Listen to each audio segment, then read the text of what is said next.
हर बार की तरह हनुमान बेनीवाल ने आज भी तेजादशमी के मौके पर करनाल में आयोजित होने वाली धर्म सभा में राजनीतिक भाषण दिया। हनुमान बेनीवाल ने बिना नाम लिए ज्योति मिर्धा पर निशाना साधा।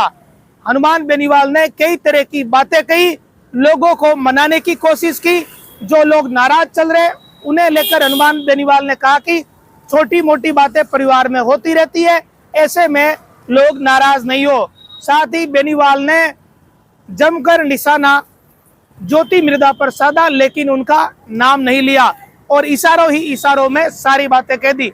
साथ ही हनुमान बेनीवाल ने चैलेंज के मामले में कहा कि वो तो 2 बार हरा चुके हैं। साथ ही उन्होंने ये भी कहा कि उनका मुकाबला अशोक गहलोत, वसुंधरा राजे व मोदी से है और जो उन्हें चैलेंज देने की बात कर रहे हैं उन्होंने उनका दुपट्टा पहन लिया है। इसके अलावा बेनीवाल ने जनता को संबोधित करते हुए कहा कि 15 साल कहाँ थे, यानी वो कुल मिलाकर पब्लिक को ये बताना चाह रहे हैं कि 15 साल का हिसाब किताब लिया जाए कि 15 साल तक ये नेता कहाँ थे। कुल मिला के हनुमान बेनीवाल को जैसे ही ज्योति मिर्धा पर निशाना साधने का मौका मिला तो उन्होंने इस मौके को गंवाया नहीं और जाटों की जो सबसे बड़ा कार्यक्रम, एक तरह से कह सकते हैं कि नागौर जिले के जाटों का आज सबसे बड़ा कार्यक्रम था। तेजादशमी के मौके पर जो धर्म सभा आयोजित हुई करनाल में, यहाँ हनुमान बेनीवाल मौका नहीं चुके और हर बार की तरह वो अपने राजनीतिक विरोधी पर निशाना साधने का जो काम हर बार करते हैं, इस बार भी किया। भले ही हर बार व्यक्ति अलग अलग हो, लेकिन तेजादशमी के मौके पर जो धर्म सभा आयोजित होती है, उस धर्म सभा में जो भीड़ होती है, उस भीड़ को लास्ट में हनुमान बेनीवाल संबोधित करते हैं और हर बार की तरह उन्होंने इस बार भी ऐसा किया और इस बार निशाने पर थी ज्योति मिर्धा। ज्योति मिर्धा ने बीजेपी की परिवर्तन संकल्प यात्रा के दौरान नागौर के गांधी चौक से लेकर खींवसर और गोपालगढ़ ओसिया क्षेत्र में हनुमान बेनीवाल पर जमकर निशाना साधा था। अब हनुमान बेनीवाल को मौका मिला है तो हनुमान बेनीवाल भी कहाँ चूकने वाले थे। बेनीवाल ने भी बिना नाम लिए ज्योति मिर्धा पर निशाना साधा, 15 साल का हिसाब किताब पूछने के लिए जनता को कहा। साथ ही कई तरह की बातें उन्होंने अपने भाषण में कही। इसके अलावा जो स्थानीय लोग हैं उन्हें संबोधित करते हुए कहा कि हम एक परिवार के जैसे हैं और परिवार में छोटी मोटी बातें होती रहती है। एक तरह से हनुमान बेनीवाल ने उन लोगों को ये बात कही है जो स्थानीय स्तर की राजनीति है और जो राजनीतिक विरोध है, उसके कारण जो छोटी मोटी कार्रवाई लोगों के खिलाफ होती रही है, ऐसे लोग नाराज नहीं हो और ऐसे लोग विरोध नहीं करें, ऐसे लोग सहानुभूतिपूर्ण व्यवहार करें।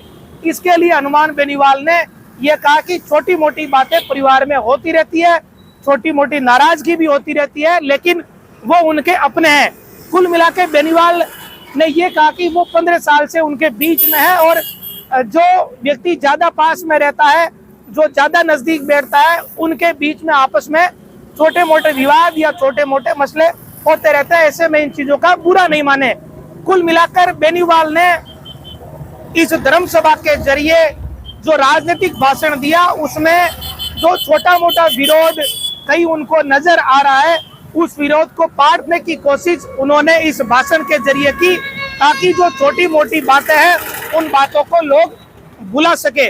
और दूसरा सबसे भाषण का अहम बिंदु ये रहा कि उन्होंने ज्योति मिर्धा को निशाने पर लिया और बिना नाम लिए उन्होंने जमकर निशाना साधा। साथ ही ये कह दिया कि उनका मुकाबला तो अशोक गहलोत, वसुंधरा राजे, मोदी जैसे लोगों से है और अब जिन लोगों ने उन पार्टियों का या उन लोगों से दुपट्टा पहन लिया है, ऐसी बातें हनुमान बेनीवाल ने अपने इस भाषण के दौरान कही और जाट समाज को साधने की कोशिश की गई।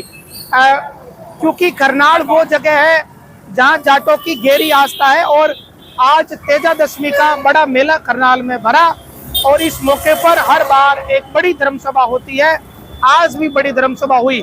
धर्म सभा के बाद हनुमान बेनीवाल अंतिम समय में हमेशा पहुंचते हैं और आज ठीक उसी तरह से पहुंचे और उन्होंने राजनीतिक भाषण दिया, अपनी बातें कही, विरोधियों पर निशाना साधा ज्योति मिर्धा को आड़े हाथों लिया, नाम नहीं लिया, लेकिन सब भाषण के दौरान समझ गए कि हनुमान बेनीवाल क्या कहना चाह रहे हैं। कुल मिलाकर हनुमान बेनीवाल की जब बारी आई तो उन्होंने ज्योति मिर्धा पर निशाना साध दिया। इससे पहले जब ज्योति मिर्धा की बारी आई तो ज्योति मिर्धा ने गांधी चौक से लेकर खींवसर और ओसिया भोपालगढ़ तक हनुमान बेनीवाल पर जमकर निशाने साधे थे। अब आने वाले दिनों में ज्योति मिर्धा क्या प्रतिक्रिया देगी, इस पर सबकी नजर रहेगी।